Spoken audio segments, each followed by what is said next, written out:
Chemical ಹಾಕಿ ಪಾತ್ರೆಗೆ ಅಜ್ಜಿ ಬಿಡ್ತಾರೆ, ಇಲ್ಲಾಂದ್ರೆ ಸ್ಪ್ರೇ ಕೊಡ್ತಾರೆ. ಅದಾಲೆ ಬೆಳಿಗ್ಗೆ ತಿನ್ನಕ್ಕೆ ರೆಡಿ. ಕಲ್ಲಂಗಡಿ ಹಣ್ಣು ಇಂಜೆಕ್ಷನ್ ಕೊಡ್ತಾವ್ರೆ, ಬೇಗ ಹಣ್ಣಾಲಿ ಅಂತ, ದಪ್ಪ ಆಲಿ ಅಂತ. ಹಂಗಾಗಿ ಈಗ ನಮ್ಮನ್ನ ನಾವೇ ಉಳಿಸ್ಕೋಬೇಕು ಅಂದರೆ ನಾವೇ ಕೇರ್ ತಗೊಂಡು ಆಹಾರ ಬಳಸ್ಬೇಕು. ಈಗ ನಾವೇ ತಂದು ಎಲ್ಲರೂ ನೇರವಾಗಿ ರೈತರಿಂದ ಆಹಾರ ಪಡ್ಕೊಳ್ಳೋದು ಇನ್ನೂ ಉತ್ತಮ ಅಂತ ಹೇಳಲಿಕ್ಕೆ ಇಷ್ಟಪಡ್ತೀನಿ. ಈಗ ನೋಡ್ರಿ, ಬಾಳೆಹಣ್ಣು ಇವತ್ತು ಕಡ್ಕೊಬರ್ತಾರೆ, ನಾಳೆಗೆ ಹಣ್ಣು ಬೇಕು ಅಂತ ಡಿಮ್ಯಾಂಡ್ ಇರ್ತದೆ.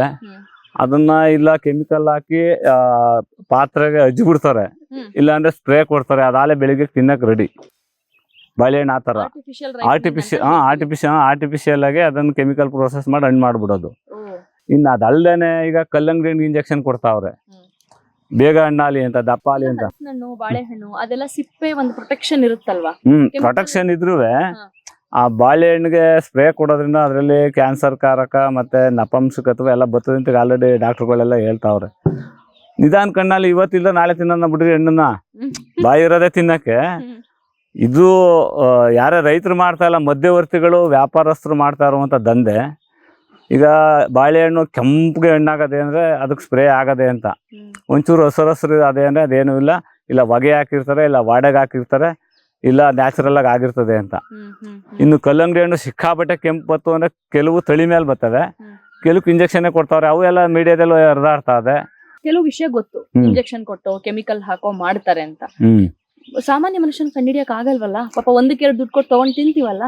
ಸಾಮಾನ್ಯ ಮನುಷ್ಯನ್ಗೆ ನಿಮ್ಗೆ ಯಾವುದೇ ಕೆಮಿಕಲ್ ಪ್ರೊಸೆಸ್ ಆಗಿರೋ ಹಣ್ಣಾಗಿದ್ರೆ ರುಚಿಲಿ ಗೊತ್ತಾಗೋಯ್ತದೆ, ಅದು ರುಚಿನೇ ತಿನ್ಕತ್ತದೆ. ಕೆಮಿಕಲ್ ಪ್ರೋಸೆಸ್ ಆಗಿರೋದು ಇವಾಗ ಕೆಂಪಗಿದ್ರು ಸಿಹಿ ಇರಲ್ಲ, ಸಿಹಿ ಇರಕ್ಕಿಲ್ಲ, ಹಂಗಾಯ್ತದೆ, ಅದು ಗೊತ್ತಾಯ್ತದೆ.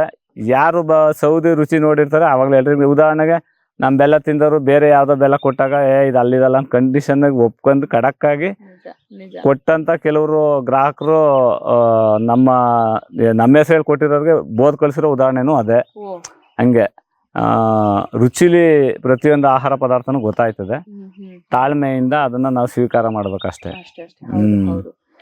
ಈ ಹಣ್ಣುಗಳಿಗೆ ಕೆಮಿಕಲ್ ಹಾಕದ್ ತಪ್ಪು ಅಂತ ಗೊತ್ತಿದ್ದು ಹಾಕ್ತಾರಲ್ಲ, ಅದಕ್ಕೆ ಕಡಿವಾಣ ಹಾಕೋದಿಕ್ಕೆ ಯಾವ ರೀತಿ ನೀವು ಒಂದು ಅವೇರ್ನೆಸ್ ತರ್ತಾ ಇದೀರಾ? ಕಡಿವಾಣ ಹಾಕ್ಲಿಕ್ಕೆ ಅಂದ್ರೆ ಈಗ ಗ್ರಾಹಕರೇ ಎಚ್ಚೆತ್ತು ಅವರೇ ಇದು ಸರಿ ಇಲ್ಲ ಅಂತ ಬುಡುಗಂಟು ಆಯ್ಕಿಲ್ಲ. ಆಮೇಲೆ ಇಲಾಖೆಗಳವೇ ಬೇಕಾದಷ್ಟು, ಹೆಲ್ತ್ ಡಿಪಾರ್ಟ್ಮೆಂಟು ಮತ್ತೆ ಆಹಾರ ಸುರಕ್ಷತಾ ಇಲಾಖೆ ಅವೆಲ್ಲ ಇವರು ಜವಾಬ್ದಾರಿನ ಕೆಲಸ ನಿರ್ವಹಣೆ ಮಾಡಬೇಕು. ಅವ್ರು ಏನಿಲ್ಲ, ಕಾಸು ಕೊಟ್ಟವ್ರಿಗೆಲ್ಲ ಸರ್ಟಿಫಿಕೇಟ್ ಕೊಡ್ತಾರೆ, ಕಾಂಡರಂಗ್ ಆಯ್ತಾರೆ. ಹಂಗಾಗಿ ಏನ್ ಮಾಡಿರಿ ಅಂತಾರೆ ಕಟ್ಕೊಂಡಿ. ಹಂಗಾಗಿ ಈಗ ನಮ್ಮನ್ನ ನಾವೇ ಉಳಿಸ್ಕೋಬೇಕು ಅಂದ್ರೆ ನಾವೇ ಕೇರ್ ತಗೊಂಡು ಆಹಾರ ಬಳಸ್ಬೇಕು. ಕೇರ್ ತಗೋಬೇಕು ನೋಡ್ರಿ. ಇವಾಗ ಯಾರನ್ನೋ ಡಿಪಾರ್ಟ್ಮೆಂಟ್ ನೋ ಇನ್ನೊಬ್ರುನೋ ಮತ್ತೊಬ್ರುನೋ ಬೈಯಕ್ ಆಗೋದಿಲ್ಲ, ಅವ್ರು ಒಬ್ರಿಬ್ರು ಕೆಲಸ ಅಲ್ಲ ಅದು. ಸುಮಾರು ಜನನ್ನ ಸುಮಾರು ತರ ತಡೆಗಟ್ಟಬೇಕು. ಅವ್ರಿಗೂ ಅವ್ರದ್ದೇ ಆದ ಚಾಲೆಂಜಸ್ ಇರ್ಬೋದು. ಸಾಮಾನ್ಯ ಮನುಷ್ಯ ಏನ್ ಮಾಡ್ಬೇಕು? ಸಾಮಾನ್ಯ ಮನುಷ್ಯ ಅಂದ್ರೆ ಈಗ ನಾನು ಹೇಳಿದ್ನಲ್ಲ, ಕೆಮಿಕಲ್ ಪ್ರೋಸೆಸ್ ಆಗಿರುವಂತ ಆಹಾರದಲ್ಲಿ ರುಚಿ ಇರಿಕಿಲ್ಲ, ಸತ್ವನೂ ಇರಿಕಿಲ್ಲ. ಅದನ್ನ ನೋಡಿ ಸರಿ ಅಂತ ವರ್ಜಿತ್ ಮಾಡ್ಬೇಕು. ಇಲ್ಲ ನಾವೇ ತಂದು ಎಲ್ಲರೂ ನೇರವಾಗಿ ರೈತರಿಂದ ಆಹಾರ ಪಡ್ಕೊಳ್ಳೋದು ಇನ್ನೂ ಉತ್ತಮ ಅಂತ ಹೇಳಲಿಕ್ಕೆ ಇಷ್ಟಪಡ್ತೀನಿ. ಅದಲ್ದೇನೆ ನಂಬಿಕೆ ಇರುತ್ತವು, ಇವ್ರು ಹಂಗ್ ಮಾಡಿಕಿಲ್ಲ ಅನ್ನತ್ತವು, ಆಹಾರ ಪಡ್ಕೊಂಡ್ ತಿನ್ನೋದು ಇನ್ನೂ ಬೆಸ್ಟ್ ಅಂತ ಹೇಳಲಿಕ್ಕೆ ಇಷ್ಟಪಡ್ತೀನಿ.